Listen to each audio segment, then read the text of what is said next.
Hey, what's up guys, it's DarkArmedDuelist, and today we're going to be doing a Dark Magician Girl deck profile. So I'm really excited for this one because this deck is a really cool, old school, nostalgic deck based around one of the coolest monsters in the entire game of Yu-Gi-Oh! In the form of Dark Magician Girl. I absolutely love playing this deck, and it's super cool to be able to tech all sorts of different cards in this deck, and I'm really excited to show you guys this build because I've done a lot of changes to this particular build to make it even better than the last one. So without further ado guys, don't forget to like, comment, subscribe, hit the bell there so you can come part notifications, go ahead and definitely check out the Patreon down in the description below for all those awesome rewards, like getting your name searched in a single video, getting a signed card to the mail, and even getting to request a deck profile every single month for your patron along with test hands. So without further ado, let's get straight on into this. So first off, we're going to be playing 3 copies of Dark Magician Girl. So Dark Magician Girl is the entire boss monster of this deck and really helps out to be able to get her onto the field as quickly as possible. She has a really amazing effect that she gains 300 attack and defense for each Dark Magician or Dark Magician of Black Chaos in either player's graveyard. So she can get quite big very easily in this particular deck because you do play a couple of copies of Dark Magician in the build too. We then play a single copy of Dark Magician Girl in her Ancient Times form, and that is the Paladinium Oracle Mana. I wanted to play one copy of this in this particular build because she's actually very neat with what she does, because when an opponent activates a card or effect that targets one spellcaster monster you control and no other cards while this card is in your hand or graveyard, quick effect, you can special summon this card from your hand. You only use the effect of her once per turn, which is a really good effect just to be able to kind of roll her from the hand and the graveyard onto your field over and over again. And she also has the ability that you can, once per turn, or level 7 or higher spellcaster monsters you control cannot be destroyed by card effects, and if this card is destroyed by battle or by card effect, then you can special summon a Dark Magician Girl from your hand, deck, or graveyard, which is a very good effect just to be able to turbo out additional copies of Dark Magician Girl. We're then playing 2 copies of Apprentice Illusion Magician as well. Apprentice Illusion Magician is really good for this deck as well. I bumped her down to 2 because I feel like 2 is the perfect number in this particular build because I'm playing 1 copy of the Paladinium Oracle Mana, and you can actually discard mana for the copy of your Apprentice Illusion. And what she does is you can special summon her from your hand by discarding a card, and if this card is normal or special summon, you get to add a Dark Magician from your deck to your hand.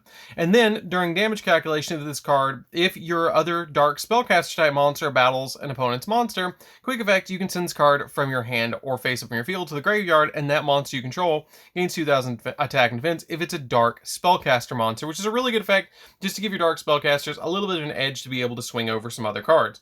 So then we play 3 copies of Dark Magician. The Dark Magician is really good in this deck because Dark Magician kind of helps out as a support monster, which you wouldn't imagine he would be, but he really is good in this deck to be able to kind of work with some of your Dark Magician spell and traps that help out the deck for consistency.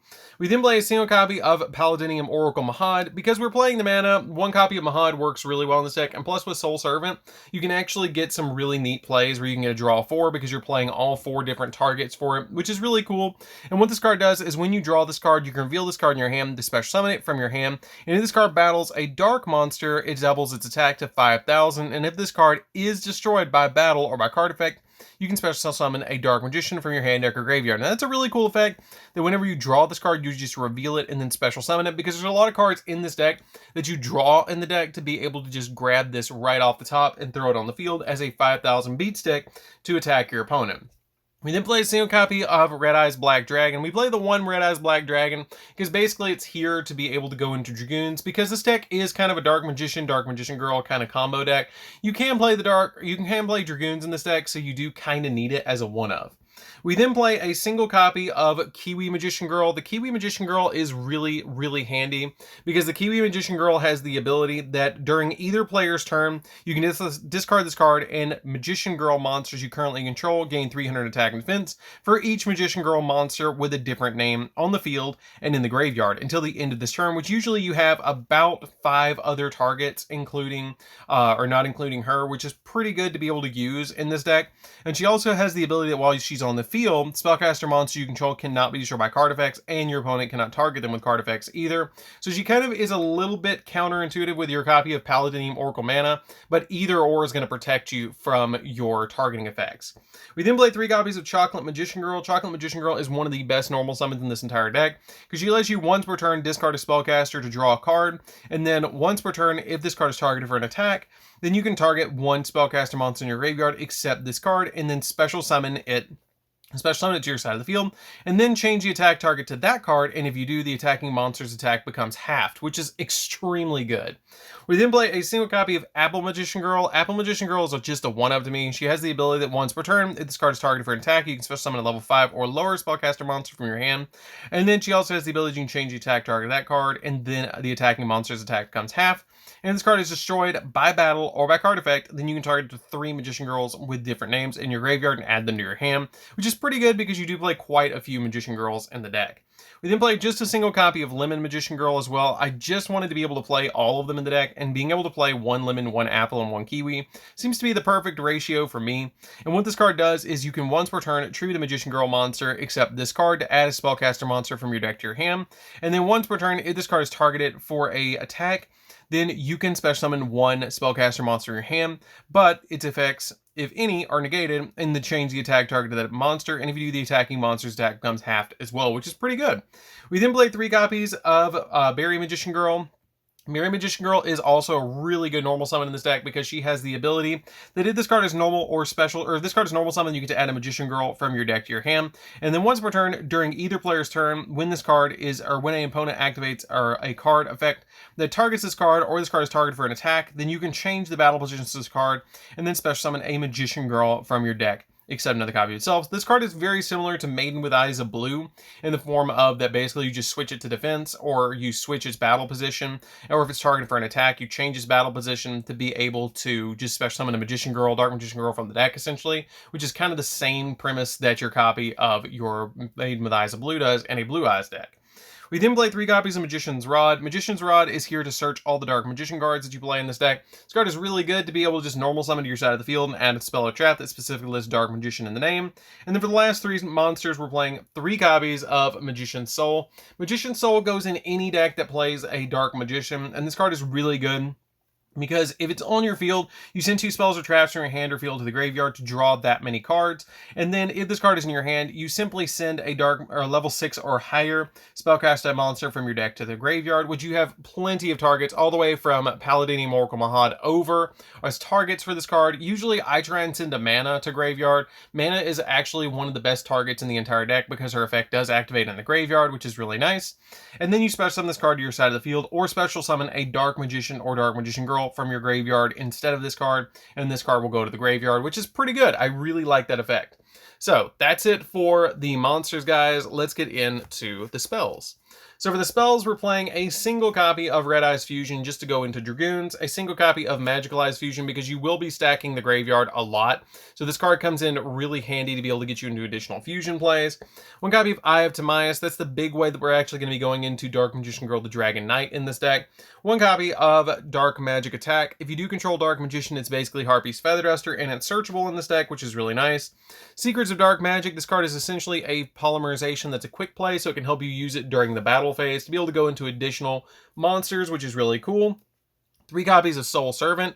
Soul Servant is a very unique card in this deck because you get to place 1 card on top of your deck from your hand, deck, or graveyard that is a Dark Magician or specifically lists Dark Magician or Dark Magician Girl in the text, except another copy of the self. And then during the main phase, you can banish this card from your graveyard to draw cards equal to the number of Paladinium monsters, Dark Magician, and or Dark Magician Girls with different names on the field or in the graveyard, which we have 4 targets, which is all 4 targets in the actual game to be able to use with this card. So this card can actually turn into a draw 4 if you have a Dark Magician, Dark Magician Girl, Paladinium Oracle Mahad, and Paladinium Oracle Mana in the graveyard when this card goes off, and it just is totally crazy. You pretty much are going to win if you get to pop off with 4, but even if you pop off with 2, it's still really good. We then play 3 copies of Dark Magical Circle. Dark Magical Circle is also a very good spell card in this deck. It has the ability that when this card is activated, you can reveal the top, or you look at the top 3 cards of your deck. You don't have to reveal them, and then you get to reveal a Dark Magician or a spell or trap that specifically has Dark Magician amongst those cards. If you do, you get to place the remaining cards on top of the deck and add the card that you revealed to your hand. And Dark Magician is normal or special summon to your field, and you can banish a card on the field, which is really good, but it unfortunately does target the card that it banishes, which is a little bit unfortunate. So that's it for the spells, guys. Let's get into the traps. So for the traps, we're playing a single copy of Magician's Navigation. Magician's Navigation is really good in this deck. It lets you special summon a Dark Magician from the hand, and then you can special summon a level 7 or lower Dark Spellcaster type monster from your deck. If you control Dark Magician, except the turn this card was sent to the graveyard, you can banish it to target one face-up spell or trap your opponent controls, and its effects are negated for this turn. The reason I bumped this down to 1 is because I feel like I have plenty of ways to special summon out my Dark Magician Girl in this deck, and this card comes in handy a lot, but I have to have Dark Magician in the hand, which is why I've bumped it down to 1. We then play 3 copies of Eternal Soul. Eternal Soul is fantastic in this deck. It makes so every Dark Magician in your monster zone is unaffected by your opponent's card effects, and if this face-up card leaves the field, you destroy all monsters you currently control, and then once per turn you can special summon a Dark Magician from your hand or graveyard, or add a Dark Magic Attack or Thousand Knives from your deck to your hand, which is going to be the Dark Magic Attack to be able to board wipe your opponent's back row. So that's it for the main deck, guys. Let's get into the extra deck. So for the extra deck, we're playing a single copy of Dark Magician Girl, the Dragon Knight, because it wouldn't be a Dark Magician Girl deck without her ultimate form. And this card is really actually a good card because it has the ability that you have to use. You have to fuse in this card with the Eye of Timaeus or with the above fusion materials. And it has the ability that once per turn, during either player's turn, you can send one card from your hand to the graveyard to be able to target a card on the field and destroy that target, which is pretty good that she just pops something and she's a 2600 attack point monster. We then play a single copy of the Dark Magicians. The Dark Magicians is one of the big boss monsters that I'm summoning all the time in this deck. It lets you once per turn, if a spell or trap effect is activated, except during the damage calculation, you get to draw a card, and if it's a spell card, spell or trap, then you can set it to your field, and if it's a trap or quick play, then you can activate it the same turn it's set. And if this card is destroyed, then you can special summon a Dark Magician and Dark Magician Girl from your hand, deck, or graveyard. So basically the fusion just separates. We then play 2 copies of Dragoons. Dragoons is really good in the deck because basically it's just a tank. It can pop multiple cards per turn. It can be destroyed by battle or by card effect, or it can be destroyed by card effects, and neither player can target it. And also it's an Omni negate that you discard a card to be able to negate it, and it gains 1000. This card is absolutely crazy, and if you're playing a deck that can play Dark Magician like this, you might as well play 2. We then play a single copy of Quintet Magician. Quintet is extremely easily summoned in this deck because you play so many different spellcasters with different names. It can board wipe your opponent, and it's easy to summon with Magical Eyes Fusion. We then play a single copy of Flare Metal, because you can actually, once you go into Dragoons, actually summon this card to your field, because you just make it with 2 Dark Magicians, detach the material, and bring back your Red Eyes Black Dragon to your field, which is really cool. Then we play a single copy of Ebon Illusion Magician. Ebon Illusion Magician is really easy to summon too. You just summon this card by basically using 2 Dark Magicians to go into this, and then you can detach material to special summon an additional Dark Magician from the deck, which is really cool. And then it also has the ability that you can, when a spellcaster normal monster declares an attack, you can target a card your opponent controls and banish it, which is really good. We play a single copy of Noriado the Moral Leader because it negates spells and traps, and you can actually overlay your overlay this with your Ebon Illusion Magician to be able to make it from extra deck, which is really cool. If you don't actually have Dark Magicians floating, your copy of your Noriado can turn into an Ebon Illusion, which basically gets you that monster for free. We then play a single copy of Access Code just to pop additional cards. Selene, because Selene comes in really handy in just about every spellcaster deck because she basically gives you spell counters and is a 1 card after you go into this card. Access Code, because she can bring back a spellcaster from the graveyard and then climb a new copy of Access Code. 1 copy of Unicorn to spin stuff. 1 copy of Phoenix to pop spells and traps. A single copy of IP, because IP helps out a lot to go into your copy of Unicorn during your opponent's turn, or Access Code. A single copy of Anaconda, because Anaconda don't want Bun Time. And a single copy of Linkuriboh, because Linkuriboh can help you go into this card, and it's super nostalgic to play a Kuriboh card in this deck to be able to use it with your copy of your Magician Souls, which is super helpful in this particular deck. So that's it for the deck, guys. I hope you did enjoy it. It's a really fun deck to be able to play with and super nostalgic. It is a little bit on the more expensive side. I will give that to you guys. Unfortunately, it is. You can drop the Dragoons package if you want to play the Dark Magicians, which is still a little bit of an expensive card. Or if you want to bump up the Eyes of Timaeus, you can bump up Eye of Timaeus a little bit and play stuff like Dark Cavalry in this place, your copy of Dark Magician the Dragon Knight, and play something like a Dark Paladin in its place and go more focused about Dark summoning at that route. But then you still have the copies of your Magician Souls, which can turn into Jester Confis if you really want to play this deck. So that is a couple of budget options for you guys. As for the Access Code, you can change it out for Borreload if you still want to play a budget version of this deck. So that's it for this one, guys. Don't forget to like, comment, subscribe, hit the bell on there so you can come part of the notification squad, and definitely tell me what you think of this deck down in the comments down below, and we'll see you guys in the next video. See you later, guys.